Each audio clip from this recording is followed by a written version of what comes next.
Hello students, good morning. Welcome to my channel Scholarship by PK Sir. যারা চ্যানেলে নতুন তাদের জন্য বলি, ক্লাস 8-এর NMMS পরীক্ষার জন্য প্রিপারেশান নিয়ে আমি আলোচনা করে থাকি প্রতিনিয়ত। আজকের এই ভিডিওতে আলোচনা হবে ভৌত বিজ্ঞানের স্পর্শ ছাড়া ক্রিয়াশীল বল এই অংশটা নিয়ে।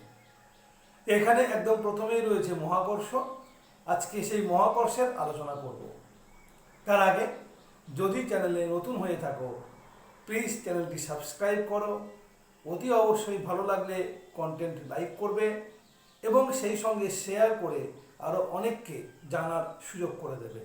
চলো শুরু করা যাক মহাকর্ষ।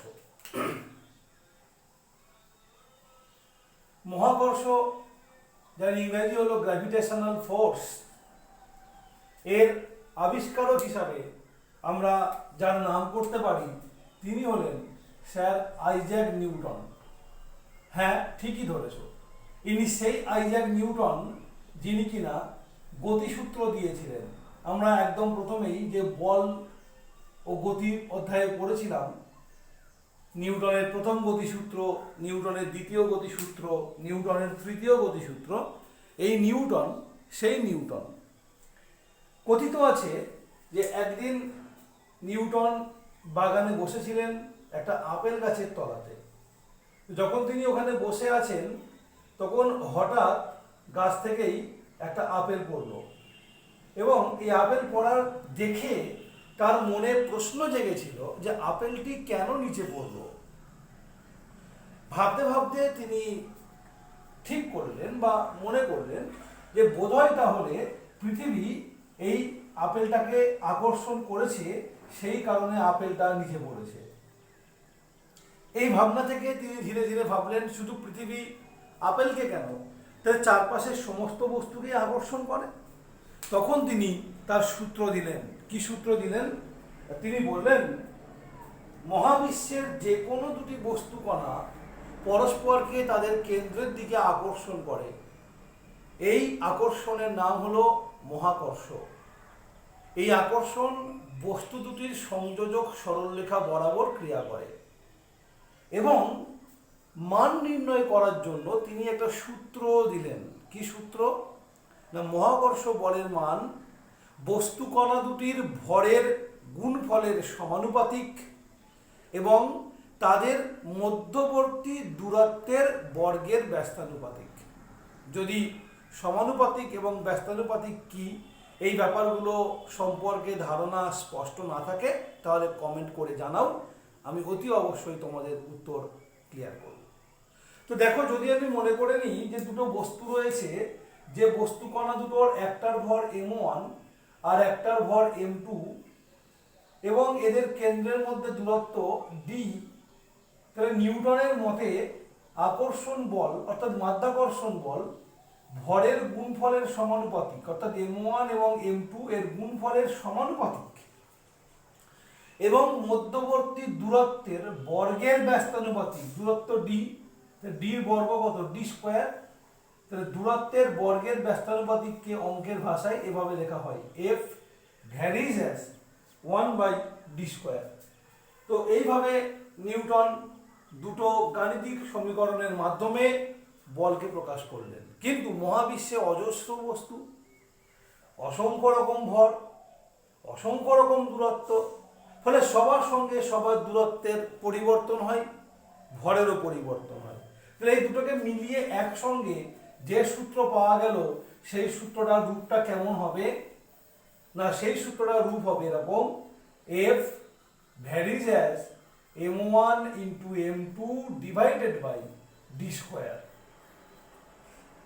এখন যদি অঙ্ক করতে যাই, আমরা মান বার করতে যাই, অঙ্ক করার থেকে বড় কথা যদি মান বার করতে হয় তখন এই সমানুপাতিক চিহ্ন চলবে না, তখন আমাদেরকে সমান চিহ্ন দিতে হবে।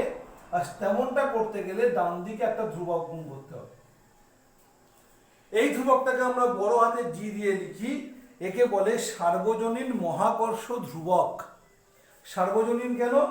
যে কোনো দুটো বস্তু কণার মধ্যে আকর্ষণ বল বার করতে গেলে তোমাকে এই ধ্রুবকটা ব্যবহার করতে হবে।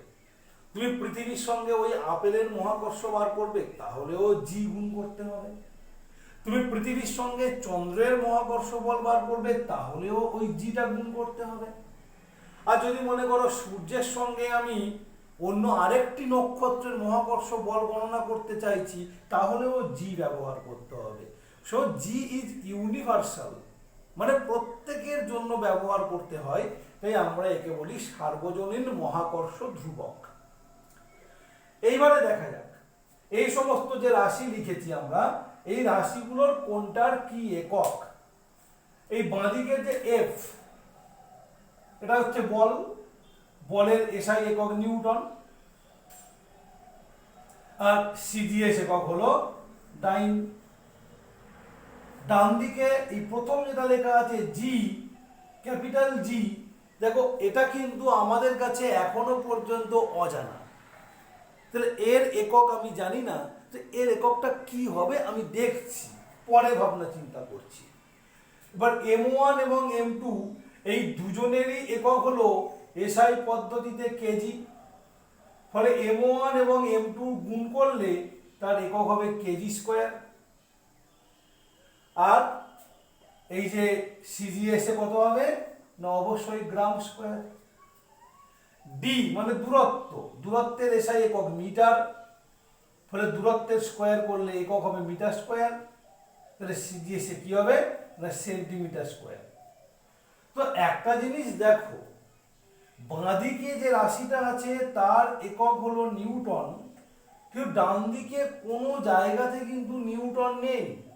তার মানে জির একক এমন হবে যাতে করে এই কেজি স্কোয়ার এবং মিটার স্কোয়ার কেটে যায় এবং নিউটন থাকে। তার মানে জির এককটা এইরকম হবে, জির একক হবে newton per KG square per metre square. কেন? এবার যখন আমি জি M1 M2 গুণ করব, তখন এগুলো কেটে যাবে। দেখা যাক কিভাবে কি করব। ঠিক আছে, এটা মুছি। তো দেখো জি যখন আমি বার করতে চাইছি একক, তখন আমি জিটাকে বাম পক্ষে নিয়ে যাব, যেভাবে সমীকরণের বাঁ দিকে নিয়ে যায়, আর বাদ বাকিগুলোকে আরেক দিকে রাখবো। তো দেখো জির মান বার করতে গেলে আমাকে এই ডি স্কোয়ারটাকে বাঁ দিকে আনতে হবে। তাহলে কত হবে, এফ ডি স্কোয়ার, ওপরে গুণ হবে কারণ ডান দিকে হরে আছে, ওপরে লবে গেল। আর এই M1 M2 বাঁ দিকে আনলে নিচে আসবে। তো এটা সমান জি, বা আমি লিখতে পারি জি সমান এটা, একই ব্যাপার, সমান যখন। এইবার দেখো জির একক লেখাটা তোমার কাছে কত ইজি হয়ে গেল। এফ এর একক নিউটন, ডির একক মিটার, ফলে ডি স্কোয়ার হচ্ছে মিটার স্কোয়ার, আর নিচে কেজি ইন্টু কেজি মানে কেজি স্কোয়ার। তাহলে জির একক কি, newton metre square per KG square. ঠিক তেমনি করে যদি আমি এটা সিজিএস পদ্ধতি অনুযায়ী ভাবতাম, নিউটনের জায়গায় ডাইন, মিটারের জায়গায় সেন্টিমিটার, ফলে স্কোয়ারটা থাকলো, আর কেজির জায়গায় গ্রাম। তাহলে এই হলো জির একক সিজিএস পদ্ধতি অনুযায়ী। বোঝা গেল জির একক। জির একক নিয়ে প্রশ্ন হতে পারে, বি কেয়ারফুল, খুব সাবধান থাকবে। আমি বাদ বাকি প্রশ্নগুলো আলোচনা করছি। ওকে, জির একক হলো এটা। এইবারে জি এর মান বার করব। কি করে মান বার করব না, জির মান বার করার জন্য আমরা আবার ওই ফর্মুলাটা লিখি। জির মান কত, জি সমান কত, ডি স্কোয়ারটা বাঁদিকে গেলে এফ ডি স্কোয়ার, M1 M2টাকে বাঁদিকে আনলে নিচে M1 M2, এটা সমান জি, ফলে ডান দিকে লিখি আর বাঁদিকে লিখি কোনো ব্যাপার না, এটা সমান জি। তো দেখো যদি এমন হয়, ধরো আমি এসআই পদ্ধতি অনুযায়ী ভাবছি, M1টা 1 কেজি ভর, M2টাও 1 কেজি ভর, ডিটা 1 মিটার। তার মানে কি, দুটো 1 কেজি ভরের বস্তু 1 মিটার দূরত্বে রাখা আছে। তাহলে আমি তোমাকে প্রশ্ন করলাম যে এফ সমান কত হবে, বল সমান কত হবে। তো দেখো তুমি এখানে বসাও, এই প্রথম সমীকরণেও বসাতে পারো, নিচেরটাতেও বসাতে পারো, আমি ওপরেরটাতে বসাই। দেখো এফ সমান কত হবে জির কোনো কিছু বলে দেয়নি, জি লিখতে পারছি না। কিন্তু M1 এর মান বলেছে 1 কেজি, তারপরে M2 এর মান বলেছে 1 কেজি, আর ডি বলেছে 1 মিটার তার স্কোয়ার, এই বলে দিয়েছে। ঠিক আছে, এবার জির তো একক রয়েছে, একক আমরা এখানে লিখতে পারি, আমরা জানি এফ এর একক নিউটন আসবে, তাই এককগুলোকে মুছে দিচ্ছি, একক নিয়ে ভাবছি না। এবার ভাবো তো এই মানটা কত হচ্ছে, তাহলে জি হচ্ছে না, কারণ একের বর্গ তো 1, জি ইন্টু 1 বাই 1 স্কোয়ার কত হবে না জি। তার মানে দেখা যাচ্ছে দুটি 1 কেজি ভরের বস্তু পরস্পরের থেকে 1 মিটার দূরত্বে থাকলে পরস্পরকে যতটা বলে আকর্ষণ করে সেটাই হলো এসআই পদ্ধতি অনুযায়ী জি এর মান। এবং সেই মানটা কত, সেই মানটা হলো 6.67 ইন্টু 10⁻⁻8, সরি এসআই অনুযায়ী 10⁻⁻11, এবং এককটা কি হলো newton metre square per KG square. ঠিক আছে, বোঝা গেল? এই মানটা পরীক্ষা করে আমরা বার করতে পারি, মুখস্থ রাখতে হবে। আচ্ছা, এবারে দেখো, যদি আমি সিজিএস পদ্ধতি অনুযায়ী ভাবতাম কি করতাম, তাহলে দুটো ভর নিতাম 1 গ্রাম করে এবং তাদের মধ্যবর্তী দূরত্ব রাখতাম 1 সেন্টিমিটার। তাহলে দেখো এফ এর মান বার করতে গেলে আমি আবার পেতাম এফ সমান জি। তখন মানটা কত হতো 6.67 ইন্টু 10⁻⁻8 ডাইন সেমি স্কোয়ার পার গ্রাম স্কোয়ার। জির মানগুলো মুখস্থ করবে, ঠিক আছে, জির মান মুখস্থ করবে। তাহলে এই হলো নিউটনের মহাকর্ষ সূত্র। এবার এখান থেকে আমি দুই একটা প্রশ্ন আলোচনা করব, দেখো কি প্রশ্ন আলোচনা করি।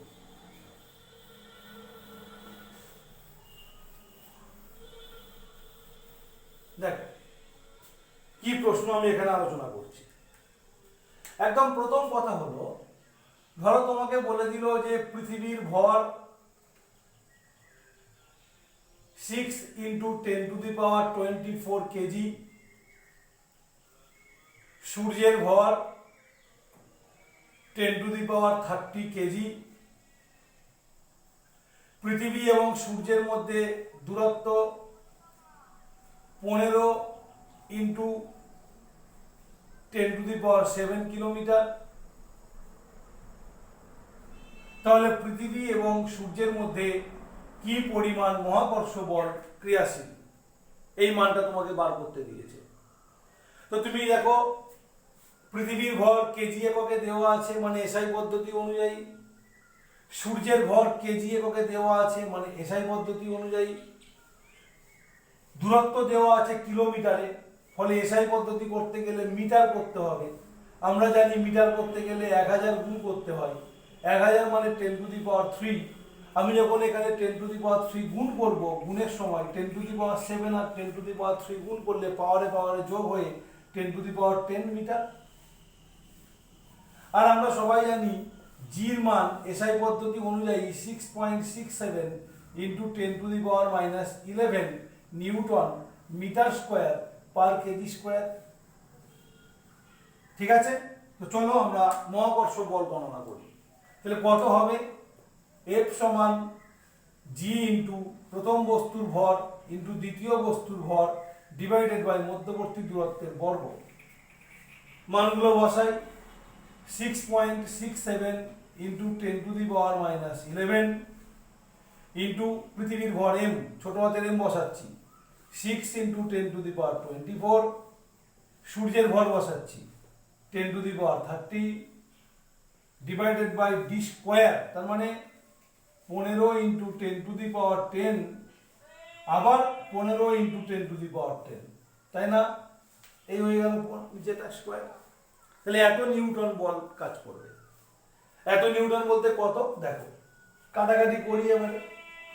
তো আমরা জানি যে ভাগ করলে 10-এর পাওয়ার কমবে, তাহলে এখানে যদি আমি এটা কেটে দিই 10-এর পাওয়ার 10⁻30 থেকে 10 কমে গিয়ে 10⁻20, আবার এই একটা 10 আছে, কেটে দিই, দিলে আবার 10 কমে 10 টু দি পাওয়ার 10, তাহলে এখানে কত হচ্ছে 10 টু দি পাওয়ার 10।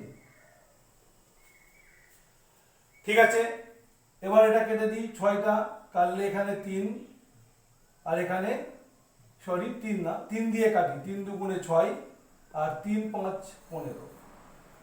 তাহলে উপরের সংখ্যাটা কত পাচ্ছি, 6.67 ইন্টু 2, 6.67 ইন্টু 2, আর নিচের সংখ্যাটা কত 15 ইন্টু 5, 15 ইন্টু 5।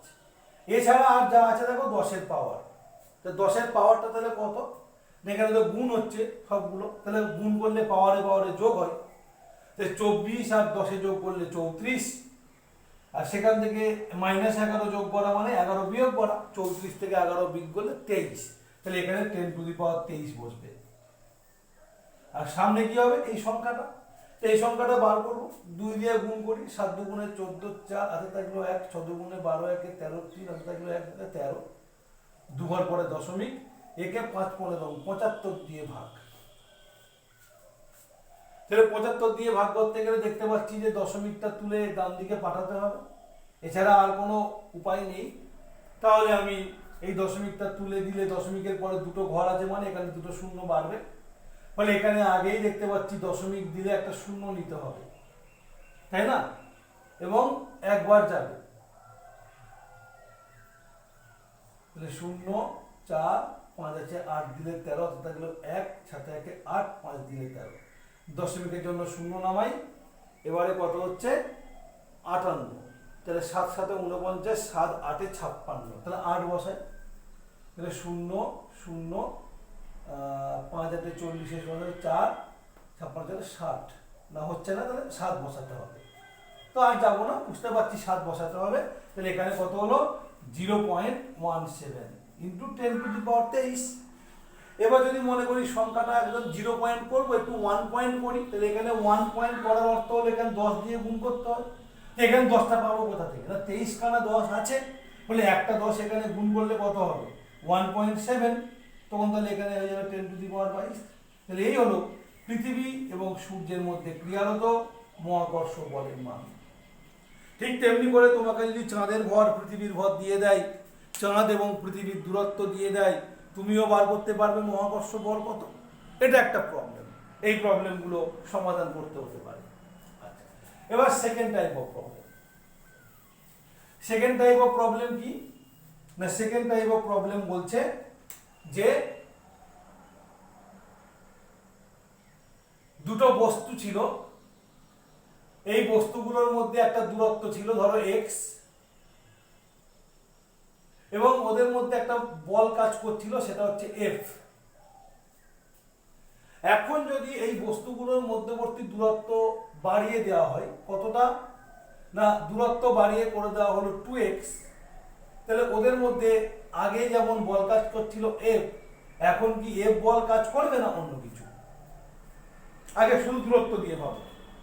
আমরা জানি মহাকর্ষ বল দূরত্বের বর্গের ব্যস্তানুপাতিক, তাহলে দূরত্ব কত গুণ বেড়েছে, দূরত্ব 2 গুণ বেড়েছে, 2 এর বর্গ কত না 4, তাহলে আকর্ষণ বল 4 ভাগ হয়ে যাবে, তাহলে কত হবে F/4। যদি কেউ মনে করে যে এইভাবে বুঝতে পারলাম না, ক্যালকুলেট করতে পারলাম না মনে মনে, তাহলে সে এখানে ধরে নেবে এই বস্তুটার ভর m1, এই বস্তুটার ভর m2, এদের মাঝখানের দূরত্ব x অঙ্কে বলে দিয়েছে, এদের মধ্যে বল F, তাহলে আমি এখান থেকে লিখতে পারি F সমান g m1 m2 by x square. এবারে পরে ওই বস্তুগুলোর মধ্যে দূরত্ব 2x, তাহলে প্রথম বস্তু m1, দ্বিতীয় বস্তু m2, মাঝের দূরত্ব 2x। এখন যদি মনে করি ওদের মধ্যে বল হচ্ছে F ড্যাশ, অন্য একটা বল, তাহলে সেটা কত হবে না g ইন্টু প্রথম বস্তুর ভর ইন্টু দ্বিতীয় বস্তুর ভর ডিভাইডেড বাই মধ্যবর্তী দূরত্ব 2x, তাহলে 2x এর হোল স্কয়ার। তো নিচে অঙ্কটা করো, তাহলে কত হচ্ছে g m1 m2 by 4x square. এবার তুমি f ড্যাশ আর f ভাগ করতে পারো, তাহলে উত্তর পেয়ে যাবে, অথবা যেটা করতে পারো এই g m1 m2 by x square, g m1 m2 by x square, এইটার জায়গাতে এফ বসিয়ে দিতে পারো, ব্যাস উত্তর চলে এলো f/4। আর যদি এটা কঠিন লাগে নো প্রবলেম, তুমি এফ ড্যাশকে অর্থাৎ পরের বলটাকে আগের বল দিয়ে ভাগ করো। দেখো তাহলে কি হবে, জি m1m2/4x², একে এফ দিয়ে ভাগ করছি মানে উল্টে লিখতে হবে, তাহলে x²/g m1m2, g m1m2 কেটে গেল, x² কেটে গেল, তাহলে কি পেলে f'/f সমান 4। তার মানে f ড্যাশ, তাহলে 4f dash equal to f, তাহলে f dash equal to f/4। So there are many ways for you. অঙ্ক কখনোই একটা নিয়মে হয় না, একাধিক নিয়মে হয়। যে নিয়মটা তোমার পক্ষে সুইটেবল তুমি সেই নিয়মটা নিয়ে ভাবনা চিন্তা করবে। তাহলে এরকম দিতে পারে দূরত্বের পরিবর্তন হয়েছে, তো এই যেমন দূরত্বের পরিবর্তন হয়েছে ঠিক তেমনি করে দূরত্বের সঙ্গে সঙ্গে আমাকে বলতে পারে ভরগুলোও বদলাচ্ছে, তাহলে আকর্ষণ বল কত হবে। ওই একই টাইপেরই প্রবলেম এটা। ধরো তোমাকে বললো প্রথমে দুটো বস্তুর মধ্যে দূরত্ব ছিল ডি এবং বল ছিল এফ। এইবারে দুটো বস্তুর ভরকেই দুগুণ এবং দূরত্বকে দুগুণ করা হয়েছে, দুটো বস্তুরই ভরকে দুগুণ করেছে এবং দূরত্বকেও দুগুণ করেছে, তাহলে ওদের মধ্যে আকর্ষণ বল এখন কত গুণ হবে। না মুখে মুখে হিসাব করি আমি। প্রথম বস্তুর ভর দুগুণ হলে আকর্ষণ বল দুগুণ হবে, তার কারণ প্রথম বস্তু আর দ্বিতীয় বস্তুর ভরের গুণফলের সঙ্গে বল সমানুপাতিক, আর দ্বিতীয় বস্তু দুগুণ হয়েছে মানে বলটা দুগুণ হবে, তাহলে মোট 4 গুণ হবে বলটা শুধু ভরের জন্য।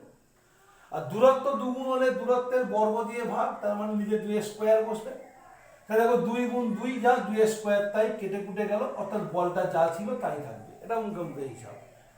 বুঝতে পেরে গেছো তাহলে কোনো ব্যাপার নেই, বুঝতে পারোনি তাহলে অঙ্ক করো। কি করবে, মনে করো প্রথম বস্তুটার ভর m1, দ্বিতীয় বস্তুটার ভর m2, মাঝের দূরত্ব d, তাহলে বল কত না, বল হচ্ছে capital G m1 into m2 divided by d²।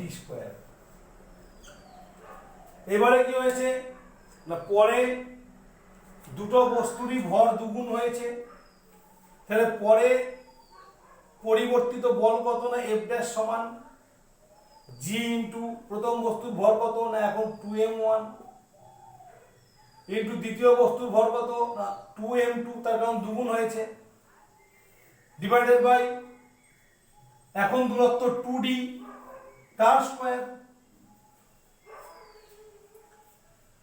ফলত তুমি এখন পরের লাইনে লিখতে পারবে, দেখো 2d² মানে হচ্ছে 2d হোল স্কয়ার মানে হচ্ছে 4d²। তো দেখো এবারে এই 2 দুগুণে 4 কেটে গেল, তাহলে কি পড়ে থাকলো g m1m2/d² মানে f, তাহলে f ড্যাশ সমান f। বলে এইভাবে আমি অঙ্কটা করতে পারি। তো মুখে মুখে করতে পারলে খুব সহজ ব্যাপার এবং খুব ভালো ব্যাপার, তার কারণ এমসিকিউ প্রবলেম আমাদের পড়বে পরীক্ষাতে, আমরা উত্তরগুলো চটপট করতে পারবো। ঠিক আছে, বোঝা গেল। তাহলে এটা আর একটা টাইপের প্রবলেম। এবারে অন্য একটা প্রবলেম হয়ে গেল।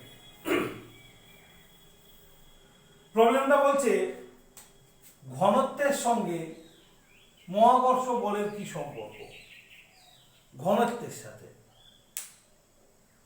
হবে, ঘনত্বের সাথে সম্পর্ক। ঘনত্ব মানে কি, একক আয়তনের ভর। তাহলে এই যে ভর আলোচনা করছি, তাহলে ওই ভরের মধ্যে ঘনত্ব আছে, তাই না? কি জানি আমরা, আমরা জানি যে ঘনত্ব সমান ভর বাই আয়তন। অতএব ভর সমান ঘনত্ব গুণ আয়তন।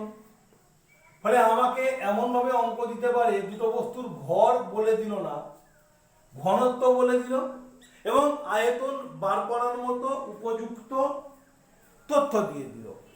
যেমন ধরো তোমাকে বললো যে লোহার ঘনত্ব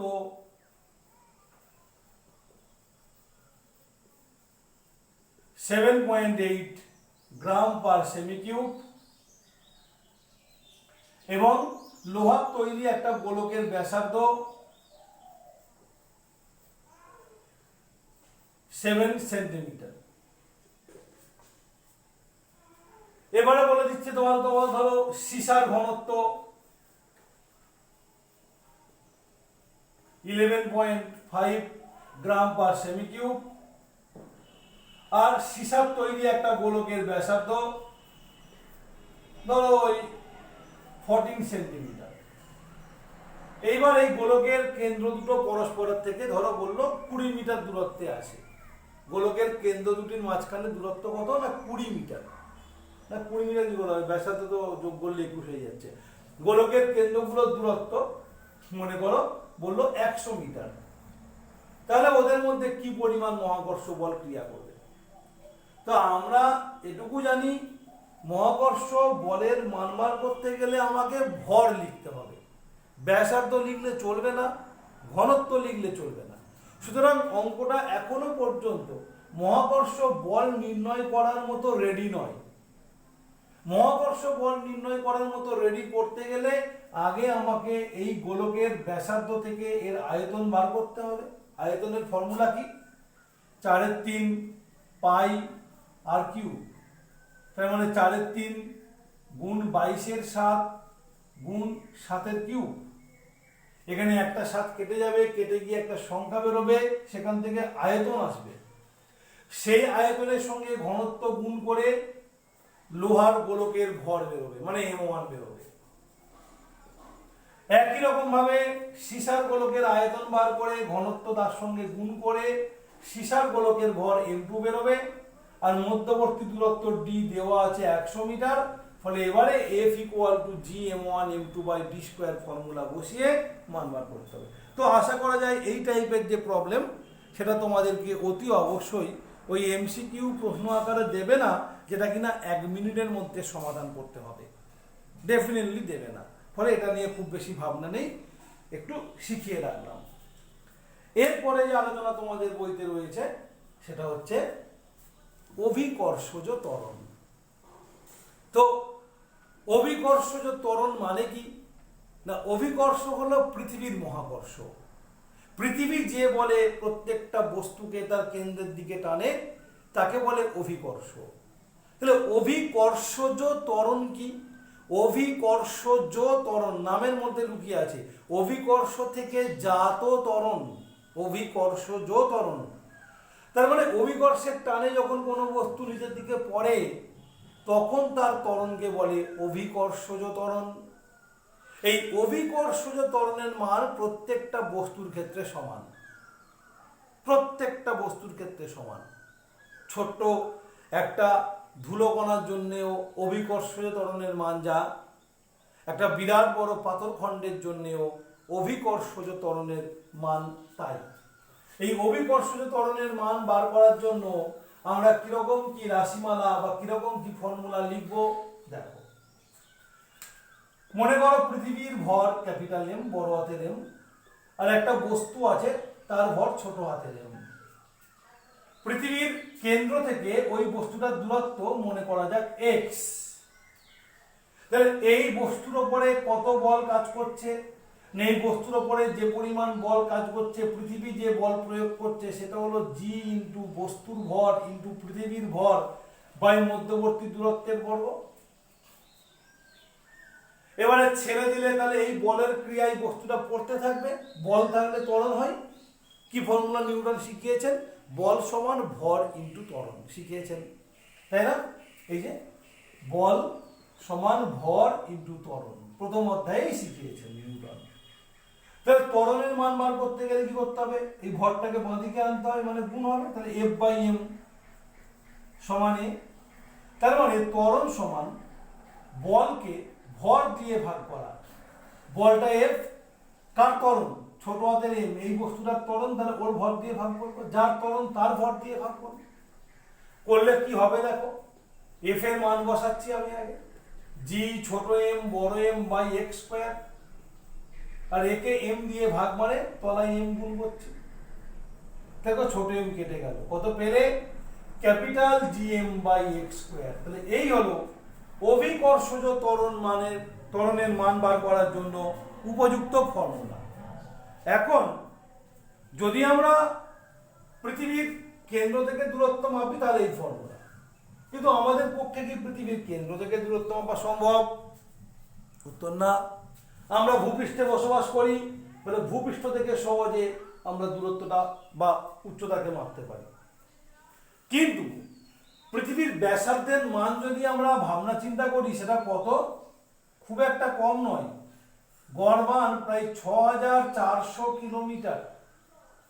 ফলে আমি যদি মাটি থেকে ১ কিলোমিটার ২ কিলোমিটার উপরে কোনো বস্তু গিয়ে ছেড়ে দিই, সেটা পরে এই ১-২ কিলোমিটার দূরত্বটা ৬,৪০০ কিলোমিটার দূরত্বের তুলনায় কিছুই নয়, তাই না? সেই জন্য আমি যখন পৃথিবীর খুব কাছাকাছি কোনো বস্তুকে নিয়ে ভাবনা চিন্তা করব, তখন এই এক্সের জায়গায় বা দূরত্বের জায়গায় পৃথিবীর ব্যাসার্ধটা বসিয়ে দেবো, capital G capital M by R square. R মানে পৃথিবীর ব্যাসার্ধ। তাহলে এই হলো অভিকর্ষজ ত্বরণের মান নির্ণয়ের ফর্মুলা। ঠিক আছে, এবারে অভিকর্ষ ত্বরণের মান কত? পৃথিবীর ভর, পৃথিবীর ব্যাসার্ধ, এই সমস্ত মানগুলো বসালে যেটা গ্রহণযোগ্য মান, অভিকর্ষ ত্বরণ হচ্ছে 9.8 metre per second square, SI মান। আর সিজিএস হচ্ছে 980 সেন্টিমিটার পার সেকেন্ড স্কোয়ার। ছোট হাতের জি দিয়ে অভিকর্ষজ ত্বরণকে প্রকাশ করা হয়। এবং তুমি দেখো এই যে ফর্মুলা ছিল, অভিকর্ষজ ত্বরণ সমান capital G into capital M মানে পৃথিবীর ভর বাই পৃথিবীর ব্যাসার্ধের স্কোয়ার। তাহলে এখানে কোথাও কি বস্তুর ভর আছে? নেই। জির ফর্মুলাতে বস্তুর ভর ব্যাপারটাই নেই। তাহলে বস্তুর ভরের উপরে অভিকর্ষজ ত্বরণের মান নির্ভর করে না। সেই জন্যই বলছিলাম ভারী বা হালকা সকল বস্তুর ক্ষেত্রে অভিকর্ষজ ত্বরণের মান সমান। হয়েছে? বোঝা গেল? এইবার এখান থেকে তোমাকে বেশ কিছু অঙ্ক করতে দিতে পারে। সেই অঙ্কগুলো কিরকম ধরনের অঙ্ক? না, তোমাকে বলতে পারে জি মান তো জানো সবাই, মুখস্থ রাখতে হয়। পৃথিবীর ভর বলে দিল, ব্যাসার্ধের মান বলে দিল, দিয়ে বললো জির মান ক্যালকুলেট করো, বলতে পারে। কিন্তু এত কঠিন অঙ্ক বা এত বড় অঙ্ক ১ নম্বরের ক্ষেত্রে দেবে না। যেটা দেবে সেটা কিরকম? না, বললো চন্দ্রের ভর, ধরো ছোট হাতের এম, সেটা পৃথিবীর ভরের ৮০/১ নিশ্চয়ই কম পৃথিবীর থেকে চন্দ্রের ভর। চন্দ্রের ব্যাসার্ধ মানে চাঁদের ব্যাসার্ধ, ধরো ছোট হাতের আর, সেটা পৃথিবীর ব্যাসার্ধের 4/1 পৃথিবীর থেকে ধরো অনেক ছোট। তাহলে চন্দ্রপৃষ্ঠে যে অভিকর্ষজ ত্বরণ হবে,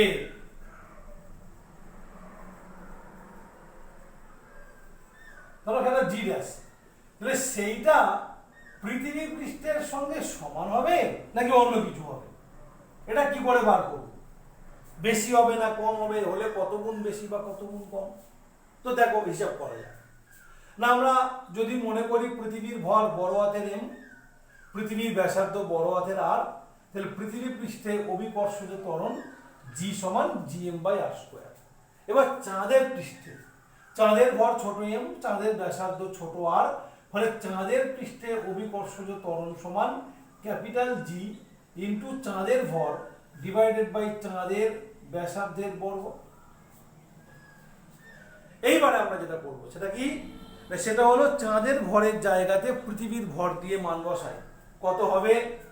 না, ক্যাপিটাল জি থাকছে, ছোট এম এর মান কত? এম বাই ৮০, ফলে এম বসলো উপরে, ৮০টা নিচে। ছোট আর এর মান কত? বড় আর বাই 4 তো তার স্কোয়ার মানে বড় আর স্কোয়ার বাই 4 স্কোয়ার মানে 16। তো দেখো কাটাকাটি হচ্ছে, ৫ ১৬ ৮০। তাহলে কত পাচ্ছি আমরা? জি ড্যাশ সমান G into M by 5 R square. এবারে জিএম বাই আর স্কোয়ারের জায়গাতে তুমি ছোট হাতের জি লিখে দাও, কারণ এটা তো পৃথিবীতে অভিকর্ষ ত্বরণ। তাহলে কত হবে? জি বাই 5। অতএব দেখা যাচ্ছে চাঁদের পৃষ্ঠে কোনো বস্তুর অভিকর্ষজ ত্বরণ পৃথিবী পৃষ্ঠের যা মান তার 5/1 ফলে চাঁদে গেলে স্বাভাবিক কারণে ওজন কমবে। চাঁদে গেলে কত গুণ ওজন কমবে? না 5 গুণ ওজন কমবে। তার কারণ আমরা একদম প্রথম অধ্যায়ে শিখেছি যে কোনো বস্তুর ওজন W সমান বস্তুর ভর ইন্টু অভিকর্ষজ ত্বরণ। পৃথিবীতে কোনো বস্তুর ভর 1 কেজি হলে চাঁদেও 1 কেজি, ভর বদলায় না, তাহলে ওজন বদলাচ্ছে কেন? না অভিকর্ষ ত্বরণ কমে যাচ্ছে বলে ওজন কমে যাচ্ছে। কারণ ওজন তো অভিকর্ষ ত্বরণ এবং ভরের গুণফল, ভর কমেনি তো কি হয়েছে? অভিকর্ষজ ত্বরণ তো কমে গিয়েছে। তো এইভাবে আমরা দেখো কত সহজ গণনা, ফলে এইগুলো যদি তোমাকে পরীক্ষায় প্রশ্ন দেয় তুমি কিন্তু কঠিন বলতে পারবে না, এগুলো করা দরকার। এবং চাঁদে গেলে ওজন কত কমে মুখস্থ রেখে দেবে, প্রায় 5/1 ওজন কমে যায়। তবে অ্যাকুরেট মানটা 5 হবে না, 5-এর একটু বেশি হয়। বোঝা গেল অভিকর্ষজ ত্বরণ কি করে ক্যালকুলেট করবে। তো এই অভিকর্ষজ ত্বরণের সাথে ঘনত্বের কি সম্পর্ক, এটা দিয়েই আমরা আজকের ভিডিওটা শেষ করব। দেখো আমরা বলেছি ছোট জি সমান বড় জি ইন্টু পৃথিবীর ভর বাই পৃথিবীর ব্যাসার্ধের বর্গ। এবার পৃথিবী নিজে একটা গোলক, ফলে পৃথিবীর ভর মানে পৃথিবীর ব্যাস, ঘনত্ব ইন্টু আয়তন করলে আমরা কি লিখতে পারি? দেখো জি তো বদলাবে না, জির মধ্যে তো আর ঘনত্ব নেই, আরও বদলাবে না, বসে গেল। এমটা কত? না ভর সমান ঘনত্ব ইন্টু আয়তন, তাহলে ঘনত্বটা রো, আর আয়তন পৃথিবী যেহেতু গোলক 4/3 পাই মানে 22/7 ইন্টু আর কিউ। ঠিক আছে, 4/3 পাই আর কিউ। এবারে দেখো তাহলে আর স্কোয়ার আর কিউব কেটে গেলে উপরে আর পড়ে থাকবে, তাহলে কত হচ্ছে? 4 পাই জি রো বাই 3। ঠিক আছে, পাই লিখে দিলাম, 22/7 না লিখে পাই লিখে দিচ্ছি একেবারে। তাহলে কত হচ্ছে? 4 পাই জি রো বাই 3। এবারে 4 ধ্রুবক, 3 ধ্রুবক, পাই ধ্রুবক, জি ধ্রুবক, এরা সবাই গুণ করলে একটা নির্দিষ্ট মান আসে। ফলে আমি বলতে পারি জি ভ্যারিজ অ্যাজ রো, অর্থাৎ অভিকর্ষজ ত্বরণের মান ঘনত্বের সমানুপাতিক।